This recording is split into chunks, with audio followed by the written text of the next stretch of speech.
आसनसोल उत्तर से बीजेपी की टिकट पर कृष्णेंदु मुखर्जी इस बार के चुनाव लड़ेंगे एवं आज आसनसोल के बस्तीन बाजार इलाके में कृष्णेंदु मुखर्जी अपने समर्थकों के साथ पहुंचे एवं पूजा अर्चना की। यहां कृष्णेंदु मुखर्जी के साथ आए बीजेपी समर्थकों का उत्साह देखने लायक था।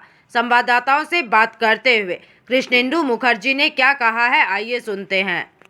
আসানসোলে যে অবস্থা, দীর্ঘ 34 বছর বামফ্রন্ট আর 15 বছর এই সরকার থেকে শিল্পনগরী আসানসোল, শিল্পাঞ্চল আসানসোল, এই শহরে যে শিল্প উঠে গেছে, এই শহর একটা মানে বৃদ্ধদের শহর তৈরি হয়ে গেছে। এখানে মানুষ, বাচ্চারা পড়াশোনা করছে, হায়ার স্টাডিজ বাইরে করছে, সেখানেই সেটেল হয়ে যাচ্ছে, তার মা বাবা এখানে থাকছে।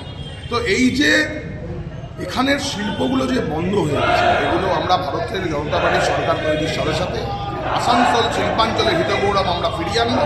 এখানে শিল্পাঞ্চল যে শিল্পগুলো বন্ধ হয়ে রয়েছে সেগুলো চালু করবার ব্যবস্থা করব এবং এখানেই আমরা আমাদের ছেলেদেরকে এখানেই কাজের ব্যবস্থা আমরা করব। তার সাথে সাথে এই দীর্ঘ 15 বছর ধরে যেখানের এমএলএ রয়েছেন, এখানে মানুষের ভোটে জিতে যে মন্ত্রী রয়েছেন, আপনি যদি 20 নম্বর, 21 নম্বর, 13, 14, 15 এইসব জায়গায় যান, এই গ্রামগুলোয় যান, আপনি গিয়ে দেখতে পারবেন এখানে মহিলারা, তাদের বাথরুম নেই, তাদের প্রাতকৃত্য সকালে তাদের এই কাজকর্ম করবার জায়গা নেই, এদিক ওদিক যেতে হয়। 15 বছর সরকারে থাকার পর যদি মহিলাদের এই রকম অবস্থা হয়, এর চেয়ে লজ্জাজনক কিছু। আসানসোল হাসপাতালের অবস্থা আপনি যদি দেখেন, নীল সাদা খালি বিল্ডিং আছে, সমস্ত কেস গরিব মানুষ এখানে ট্রিটমেন্ট করতে গেলে তাকে রেফার করে পাঠিয়ে দেওয়া হচ্ছে বর্ধমান মেডিকেল কলেজ অথবা আপনার বাঁকুড়া মেডিকেলের বিভিন্ন জায়গায়। আমার ঘটনা হচ্ছে কি, আপনি দেখুন গোটা আসানসোল যে যানজটে আটকে রয়েছে, দেখুন এত যানজট, একদম অনিয়মিত এবং মানে পরিকল্পনাহীন এইরকম অবস্থা প্রত্যেকটা শহরে, মানে আসানসোল শহরের প্রত্যেকটা রাস্তায়।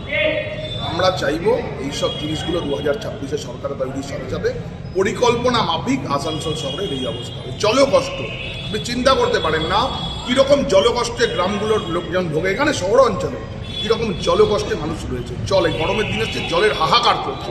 তাহলে 15 বছর উন্নয়নটা হলো কোথায়? এটার জবাব তৃণমূলের সরকারে যারা রয়েছেন, তৃণমূলের ভাই বন্ধুরা তারা জবাব দিক যে জলের অসুবিধা কেন কিছু না। একের পর এক ঘটনা রয়েছে আসানসোল শহরে। আমরা চাইব সরকার তৈরির সাথে সাথে এই অভাব অভিযোগ থেকে আসানসোল মানুষকে নিস্তার পেতে আমরা সাহায্য করবো, আমরা করব ডেভেলপমেন্টের জন্য যা যা কাজ আমরা। आसनसोल से बिजू मंडल की रिपोर्ट, पीवीटीवी न्यूज़।